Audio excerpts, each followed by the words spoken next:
Welcome to the National Zoo in Washington, D.C. In this episode of Big Jobs, we're going to be following the people who make sure that all the animals in the zoo are healthy and well fed. Think about what it takes to feed your cat or dog every day. Now multiply that by 2,600, add in special diet needs, and you've got a recipe for a big job. Do you know what exotic animals like the elephants, the lions, or Komodo dragon eat? We asked these kids at the National Zoo. I think the elephant eats leaves. I think the Komodo dragon eats probably about 10 pounds of meat a day. I think that the lion and tigers eat meat, steak, and things like that. The 2,600 unique creatures found in the zoo rely on humans to care for them and provide food. This is Karen. My name is Karen Lacey, and I'm the animal nutritionist for the National Zoo and the Conservation Research Center in Front Royal. While Karen is in charge of the menus, Dave Polite and his crew are in charge of preparing, storing, and delivering the food to all the animal keepers. Their day begins at 6 a.m., and they've got to have the food up to each animal by 10 a.m. before park guests arrive. This team, along with the animal keepers, are our big job players. When we come back, we'll be taking a closer look at what they're doing and see if the kids were right about what the elephants, lions, and Komodo dragon actually eat. We're back and at the elephant house. Let's meet our first animal keeper. Hi, I'm Marie Galloway. I'm the elephant manager here at National Zoo. I'm going to tell you a little bit about our elephants. Elephants spend a large portion of their day eating. That's pretty much what they do in the wild. There's a lot of talk about how much elephants walk in the wild. Well, if they don't have to go that far for food, they're not going to walk that far. They walk many miles when their food sources have run out. Otherwise, they move in small areas usually and just sort of eating as they go.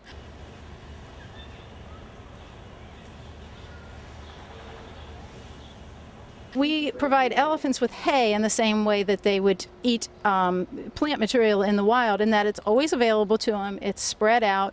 We try to put it in some creative feeding devices so that they have to work a little bit harder to get it and that it takes them longer to eat it. What's really interesting in all that is how the elephant also uses their trunk. An elephant's trunk has over 150,000 muscle units and tendons in it. And they can pick up something that weighs thousands and thousands of pounds. It's hard to measure how much because they're not into weightlifting contests, but they can also pick up something as small as a single blade of grass. And you can see at the very tip of their trunk, the Asian elephants have what we call a finger at the end of their trunk. And on the opposite side of that, they have just a pad that they press against with that finger. It's much like using a mitten to pick up a very small item. Now, here at the zoo, we try to give them as much plant material as we can. We call that browse. So they do get some of that, but we can't give them quite enough browse to make up for their diet. So they get a large portion of hay. That provides them with all the fiber that they need, and they also get a grain pellet that you might just want to call elephant chow. And they get some fruits and vegetables and different things. They may get bran or oats. That's a lot of food. How do they keep it coming so that they don't run out? Here's Dave to explain.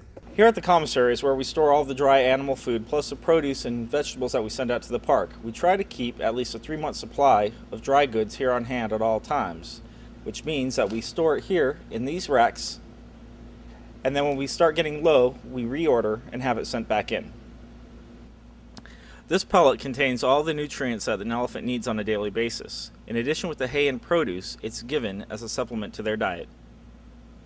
From elephants to dragons, Komodo dragons that is, all the animals in the zoo need special care. We talked to some kids about what they think the Komodo dragon eats.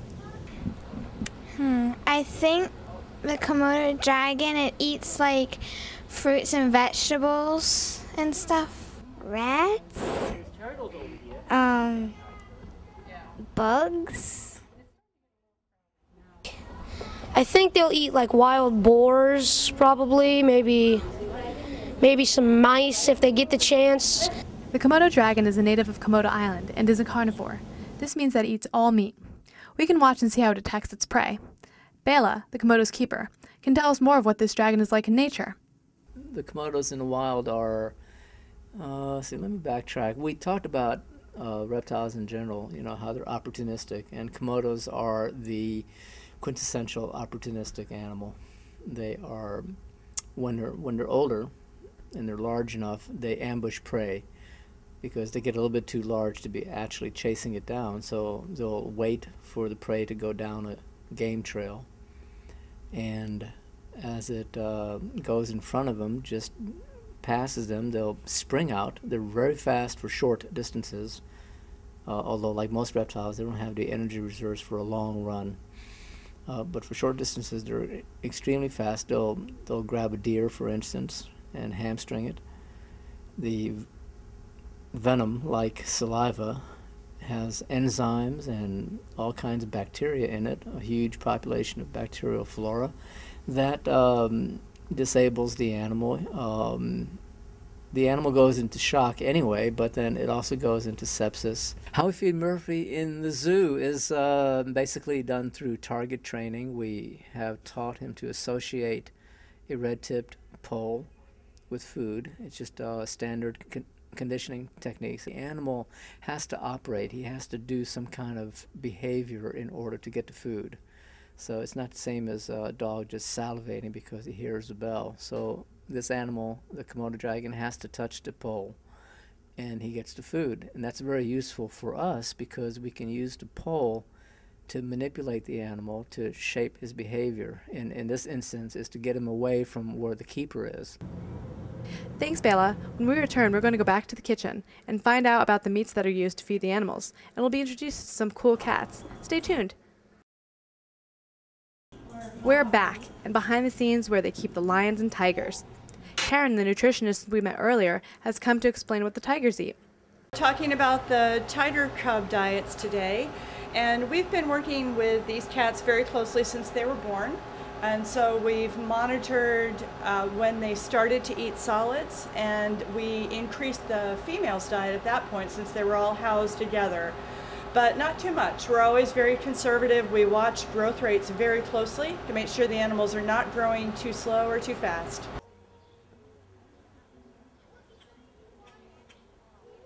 With the carnivore diets, we're very lucky that we have companies that make completely balanced carnivore diets. In the past, zoos had to use chunks of meat and add vitamins and mineral supplements to it. Now we're very fortunate in that companies make fully supplemented diets that are very palatable. So it's a beef-based diet. It has all the vitamins and minerals they need. Cats have special needs, being obligate carnivores.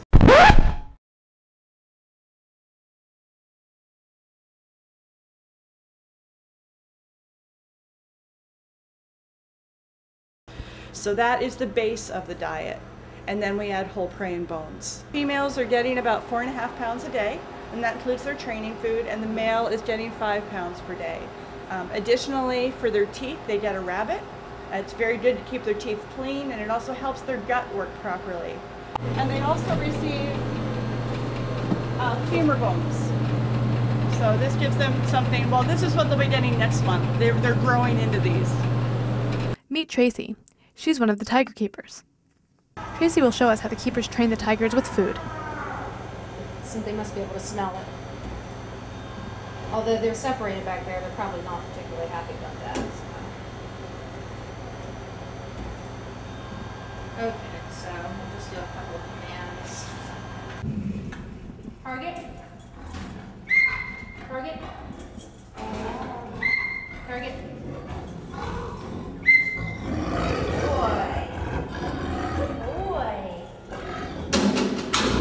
The whole point of doing this is so that we can give them medical care. And if, say, we had a lion that had a rash on his belly, for example, we'd want him to hold to the vest, could have a flashlight, and they could see that area, or we could get him to hold his mouth open for a length of time. Good boy. Let's check back with our big job team in the commissary to see how exactly a day of preparing, delivering food works. There are a lot of roles. There are actually split into 5 lines. 2 of those lines are going through the park and delivering diets and bulk produce and bagged feed to specific animal houses. And the other 3 are a combination of making complete diets for specific animals and then kind of a combination of bulk produce and meats. The amount of food that leaves here every day is in excess of about 2,500 pounds. So we have 23 bales of hay that go out, we have fresh produce that goes out, we have meat that goes out, so a lot of different things.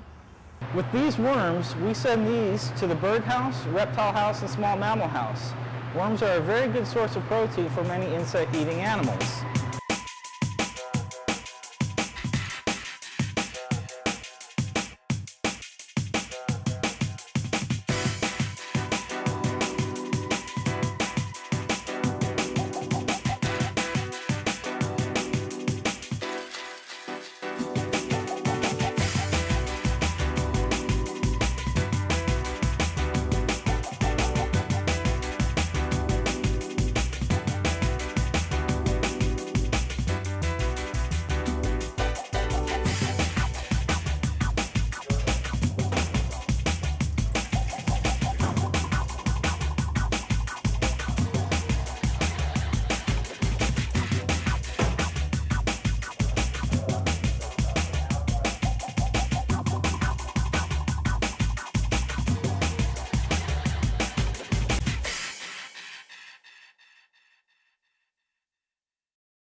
Well, that's it for Big Jobs. Join us next time because it's a big job, but somebody's got to do it.